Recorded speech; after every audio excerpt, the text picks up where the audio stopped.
Katy Perry has splashed out $7.5 million on a new home. The Dark Horse hitmaker has dropped a hefty amount on a 4-bedroom, 5-bathroom property in Beverly Hills, Los Angeles. The stunning home includes beautiful French doors, which open up onto a large outdoor area and well-maintained gardens, as well as an outdoor swimming pool.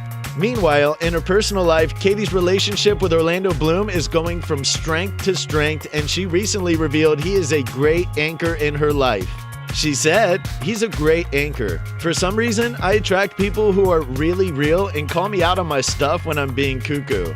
The 34-year-old singer has spent the last year trying to focus on her mental health and emotional well-being.